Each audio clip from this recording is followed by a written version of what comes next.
फलटण सारख्या प्रगतशील तालुक्यामध्ये फिरस्ता पारधी कुटुंबातल्या चौघांना आपला जीव गमवावा लागला। महावितरण कंपनीचा भोंगळ कारभारामुळे पारधी कुटुंबातली 4 लोक हकनात गेले। मात्र तरीही महाराष्ट्र राज्य विद्युत वितरण कंपनीला जाग येत नाही। असं निर्लज्ज आणि निरडवलेलं प्रशासन आणि कार्यालय कुठलं असेल तर ते विद्युत वितरण कंपनीचं कार्यालय। आमच्याच जागेत पोल उभे करणार, आमच्याच जागेत टिपू उभी करणार, 1 मीटरचा वर्षानुवर्ष चार्ज घेणार आणि तरीही आम्हाला व्यवस्थित सुविधा न देणार नाही।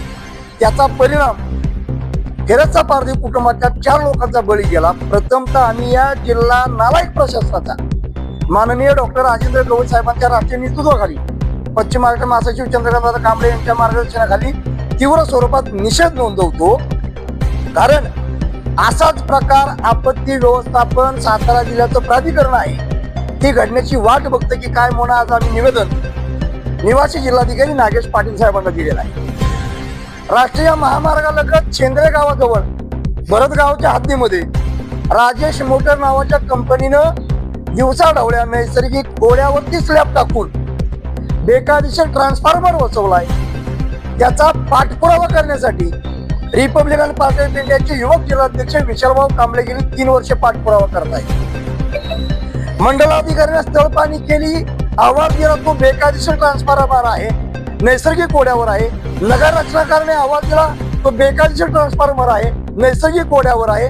तहसीलदारांनी पत्र काढलं तो नैसर्गिक कोड्यावर ट्रान्सफॉर्मर आहे, बेकायदेशीर आहे। मात्र आजही विद्युत वितरण कंपनी नागठाण्याची आणि साताऱ्यातली तो ट्रान्सफॉर्मर काढत नाही।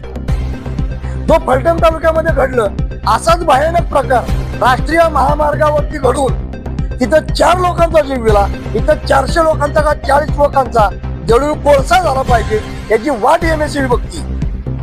आणि शेवटी या गोष्टीचा तीव्रपणे गांभीर्याने विचार करून रिपब्लिकन पार्टी ऑफ इंडियाचे युवक जिल्हाध्यक्ष विशालभाऊ कांबळे, महिला आघाडी जिल्हाध्यक्ष रेखाताई सट्टे, जिल्हा महासचिव सुहास मोरे, महिला आघाडी महासचिव चंदा उर्फ मनीषा कांबळे, आमचे मातंग आघाडीचे जिल्हाध्यक्ष किरण बोबाटे, आमचे जिल्हा उपाध्यक्ष अनिल धोत्रे, त्यासोबत आमचे सचिन, हे सगळे पदाधिकारी असंख्य कार्यकर्ते घेऊन विद्यार्थी आघाडी जिल्हाध्यक्ष पत्रकार आशुतोष वाघमोडे हे सोमवारपासून जिल्हाधिकारी कार्यालयाच्या बाहेर बेमुदत आंदोलनाला बसायचा निर्णय घेतला आहे। म्हातारी मेल्याचं दुःख नाही, मात्र काळ सुकवता कामा नाही। फलटण मध्ये जो प्रकार घडला तिथल्या नालायक MSEB अधिकाऱ्यांना त्यांच्यावरती सदोष मनुष्यवधाचा गुन्हा दाखल करावा, अॅट्रॉसिटीचा गुन्हा दाखल करावा आणि पीडित कुटुंबाला तात्काळ मदत द्यावी ही पहिली मागणी आहे। आणि या मागणीसाठी सोमवारपासून बेमुदत धरणे आंदोलन आहे। दुसरी मागणी हा प्रकार घडू नये म्हणून शेंद्रे जवळचा भरतगावामधला राजेश मोटरचा बेकायदेशीर तात्काळ ट्रान्सफॉर्मर काढावा। जर या दोन्ही गोष्टीची तात्काळ कारवाई झाली नाही तर सोमवारपासून रिपब्लिकन पार्टी ऑफ इंडियाचे बेमुदत धरणे आंदोलन सुरू होईल याची नोंद जिल्हा प्रशासनाने घ्यावी। जय भीम, जय भारत, जय शिवराय, जय संविधान।